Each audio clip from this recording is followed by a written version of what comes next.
everyone, today we are going to see the equation involved in SHM, the main reason behind the SHM and different conditions or different applications of the SHM. So you may say it as a equation of SHM, or you may call it as a force law of SHM. We call it as a force law because the force is mainly responsible for creating the SHM. Now let us see under what condition the SHM gets created, or under the condition in which the SHM appears.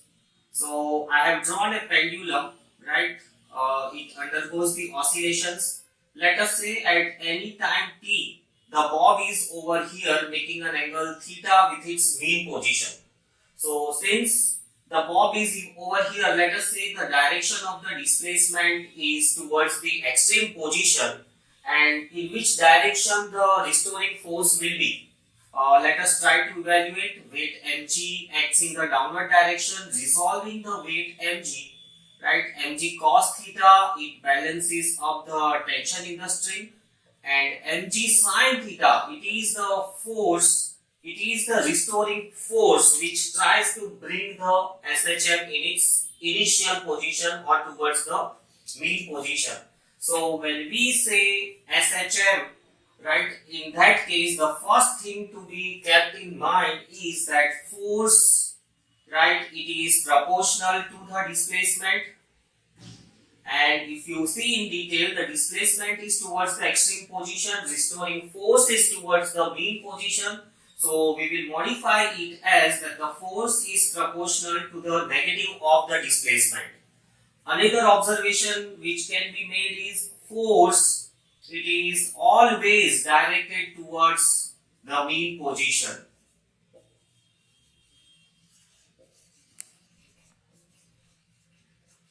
And the third observation we have is that force and displacement, they are in the opposite directions. Obviously, this thing we can make it from the first equation itself.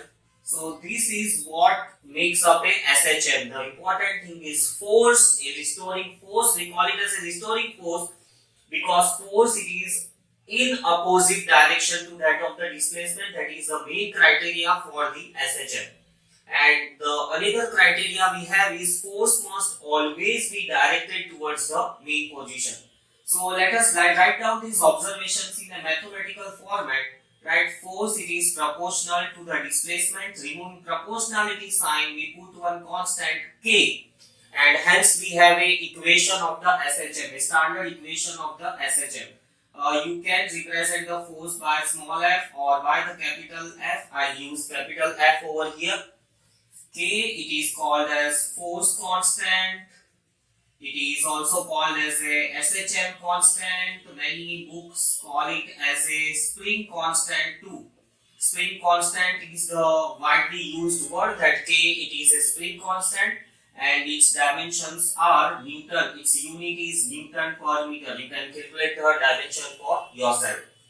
Let us evaluate this equation and try to find out the time period with which the oscillations comes up. So we know that F is equals to minus Ky, that is the equation of SHM, but we also know that F is equals to Ma. When the particle is undergoing SHM, we know that the acceleration, it is given by minus omega square y. So it becomes minus m omega square y. Comparing both the equations, we get value of k as m omega square. Let us evaluate it.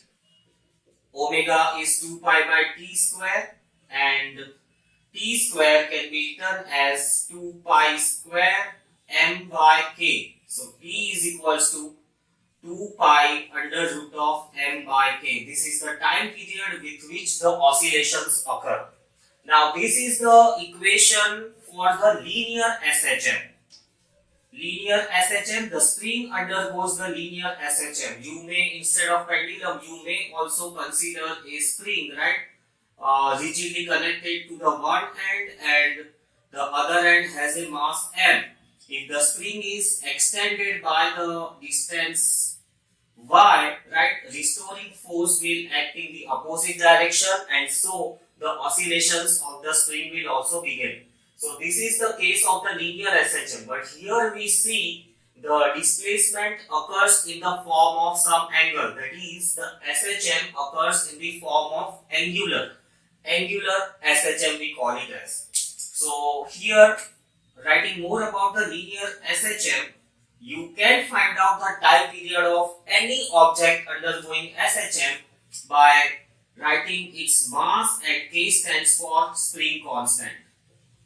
This formula is applicable to the oscillations taking place in the U-tube, right? You fill up the liquid, one at the lower level, other at the higher level. As soon as you release it, you will see the oscillations in the U-tube begins. This formula or this equation can also be applicable to the oscillations taking place in the cylinder, right? A cylinder may be filled, unfilled, half submerged or more than half submerged. If you press it downwards and release it, right, you will see the SHM happening in the case of the cylinders. But in such cases, when the angular SHM happens, the equation or the concept gets modified as, not this one, this is the concept. It gets modified as 2 pi square root of moment of inertia upon spring constant, or you can say SHM constant. So you will be required to calculate this when you are evaluating such cases. Let us start finding the time period of different objects in the SHM, right? We'll see the SHM of pendulum, we'll see SHM of the U-tube, liquid in a U-tube, we'll see the SHM of the cylinder and SHM in the spring. So let us start with the pendulum. SHM in pendulum. The diagram I have already drawn. So with reference to that diagram, right, we know that the restoring force is equals to, not force, the pendulum is undergoing angular SHM. So restoring torque will be mg sine theta, that is the force into perpendicular distance. Let L be the length of the pendulum with minus sign, because the torque, it is a restoring torque, it acts opposite direction to that of the displacement. And we also know by the concept of the SHM, this is the formula for the linear SHM, and corresponding formula for the angular SHM will be torque tau is equals to minus k theta. This equation can be modified as mg theta into L. Generally the theta, it is very small, and under those circumstances we can put this assumption that sine theta is equal to theta. And comparing this equation with a standard equation of the SHM, that is tau is equals to minus k theta. So we get the value of k as mgl. Now let us substitute these values into the equation of time period. So we get it as 2 pi moment of inertia. Since pendulum is undergoing angular SHM, the moment of inertia will be mass into length square, standard formula for the moment of inertia, divided by the spring constant, that is mgl. It gets cancelled and you get time period as 2 pi root L by g. So this is the time period with which the pendulum undergoes the SHM. You can also calculate the frequency, which is reciprocal of the time period. Now let us see some special cases associated with the pendulum, very much helpful in the numericals. So special cases associated with the SHM. The first case, we know that time period is directly proportional to the square root of length. So if I ask you a question that if length is infinite, what will be the time period? You may say that since length is infinite, time period will also be infinite, but that is wrong. The time period is not infinite. This equation is valid only when the length is lesser than the radius of the earth. Otherwise, the equation or this relation is not valid. This equation gets modified if the length goes more than the radius of the earth. Let us see the second special case, right? If we take that the length of the pendulum is much greater than the radius of the earth, now what will be the effective length? There will be a change in the length, and the new length will be calculated by the formula this 1 upon L plus 1 upon Re. When the length is much greater than the radius of the earth, we do not consider that length. In fact, the length gets modified as per this formula. This is a special case in which the length is much greater than the radius of the earth. So, in this formula, if you simplify, you get L dash as REL upon RE plus L. Let us take out L common. So, L into RE by L plus 1 and L gets cancelled. What will be the new time period? The new time period T dash will be equal to 2 pi root. Mass remains as it is, 2 pi root L by G. So the length of the pendulum will be L dash and G 2 pi, right? L dash we have calculated, that is RE upon G1 plus RE by L. So this will be the new time period when the length of the pendulum is much greater than the radius of the earth. Let us see something more.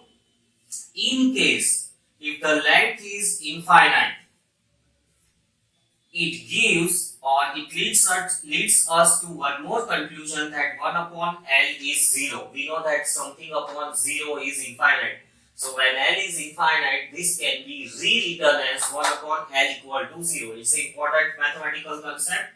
So using this, T dash will be 2 pi square root of RE, right, upon G.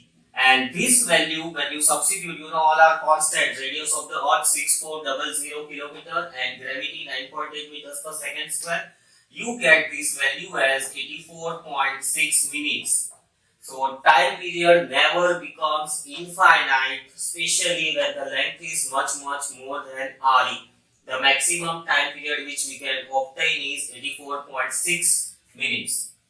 Now let us say if the length is equal to radius of the earth, if the length is equal to radius of the earth, time period will be 2 pi square root of Re, right? Re gets cancelled, 1 plus 1 2, so 2G, and this thing if you simplify, it will give you 60 minutes. So when the length of the pendulum is exactly to the radius of the earth, the time period is 60 minutes. So that is the second special case. Let us see the third special case. The third special case, it talks about the height and depth. What about when we are at a height, and what about when we are at a depth? So we know that as height increase, right, when we go above the surface of the earth, right, height increases, G will decrease, and it will lead to the decrease in time period. Same way as depth increase, that is we are going deep in earth, right, once again there will be decrement in the time period because gravity will decrease. Then the next one, we know that at poles, polar radius is smaller, and since polar radius is smaller, the gravity is maximum over there, and since the gravity is maximum, the time period will be minimum when you take the pendulum to the poles. And at equator, polar radius is large, gravity is least, and so the time period you will obtain, it will be maximum. If you go deep into the mine, right, coal mine, gold mines, when you go deep into the mines, that is nothing but as depth increase, once again time period will increase. If you go higher at a mountains, once again we know, we have seen here that at heights increase, time period will once again decrease. So just a theoretical discussion about the height and depth. Next case we have is temperature. How does the temperature affects the time period? We know that when temperature increase, there will be slight increment in the thread length of the thread of the pendulum. So L dash new length will be L into 1 plus alpha d theta. Alpha is the temperature coefficient of linear expansion and d theta is the temperature change final minus initial. So let us calculate the time period. New time period T dash, it will be 2 pi root L dash by G. Taking the ratio of new time period and the original time period, 2 pi and G gets cancelled. We will get square root of L dash by L. L dash, it can be written as L into 1 plus alpha delta d theta by L, and T dash by T will be equal to 1 plus.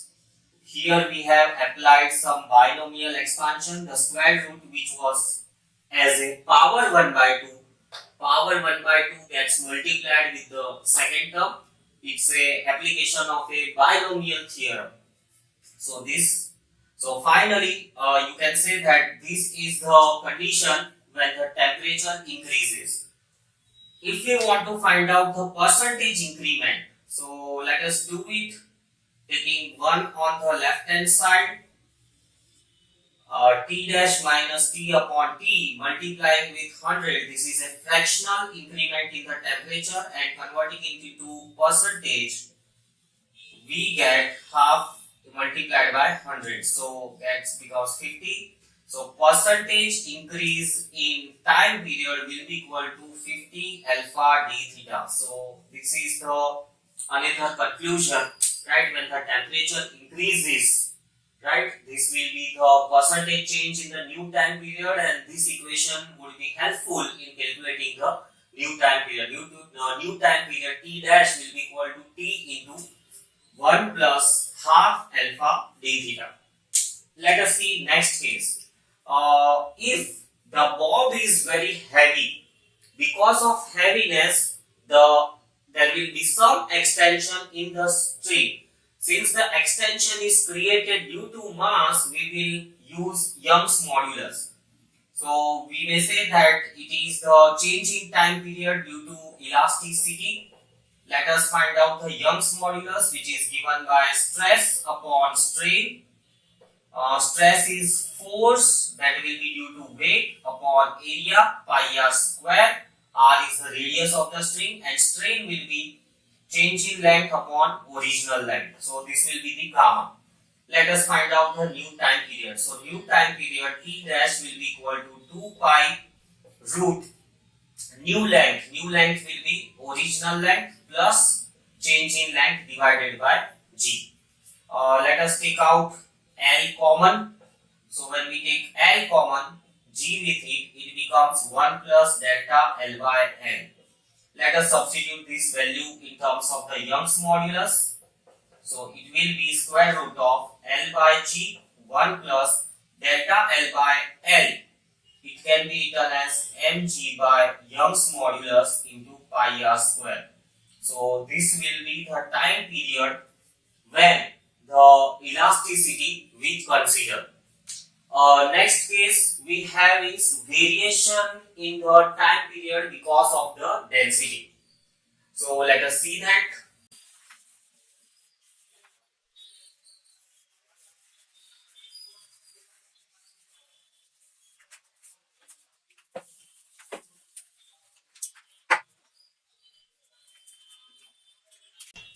So the sixth case we have is density of medium. So when we consider density of the medium, what will be the change in the oscillations? So let us say the density of the medium is rho naught and density is density rho. It is a density of the bob, and this is the density of the medium, or you may say fluid. Obviously, the density of the medium must be lesser than the density of the bob. That is a logical thing. Otherwise, the bob is not going to oscillate at all. If the condition is reversed, right? Let's say that if the rho naught is greater than rho, no oscillations will be observed. A logical thing to conclude. So when the density we take into consideration, nu g will be equal to g into 1 minus rho naught by rho. So new time period T dash will be equal to 2 pi root L by G. Instead of G, we use G dash, that will be G into 1 minus rho naught by rho. Comparing it with the original time period, T dash by T will be equal to G by G into 1 minus rho naught by rho whole into the square root, and this can be further written as rho by rho minus rho naught under square root. So we can clearly see that this value, it is greater than 1, and so the oscillations will be there but slightly slowed down.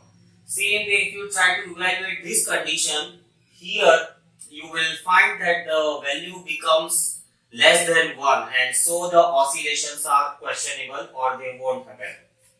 Then next we have is free fall. What happens when the pendulum is in the container which is undergoing a free fall? So let's say we have a container in which there is a pendulum, right, and it's just falling freely under the effect of gravity. So when the free fall happens, right, the time period, it will become infinite. As in the case of the free fall, right, gravity, it is 0. In case of free fall, we consider gravity as 0, and so the time period will become infinite. Next we have is seconds pendulum. It is a special type of the pendulum, right, in which the time period of the pendulum is 2 seconds. What will be its length? If you substitute in the formula 2 pi root L by G all the standard values and find out the value of L, you will get it as 99.3 centimeter. So if you take a pendulum of the length 99.3 centimeter, right, the time period obtained is exactly 2 seconds.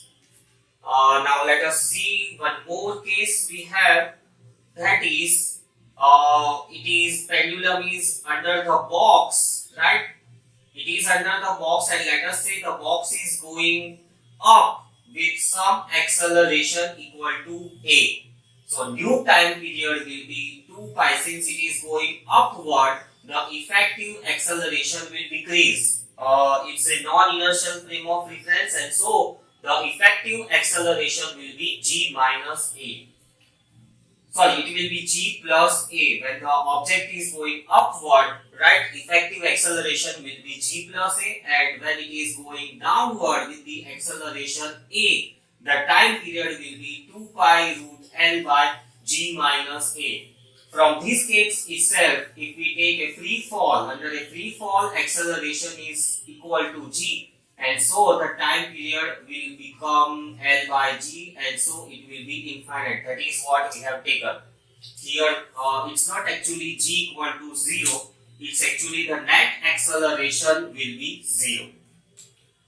Next, let us see if the pendulum is placed in a carriage which is on the inclined plane, right? Inclined at an angle theta. So resolving the gravity vertically downward, G cos theta will be the effective acceleration acting on the pendulum. So the time period will be 2 pi root L. Instead of G, it will be G cos theta. So this will be the new time period when the pendulum is sliding over the inclined plane. It is kept in a carriage. And then the last case about the pendulum, that is horizontal motion.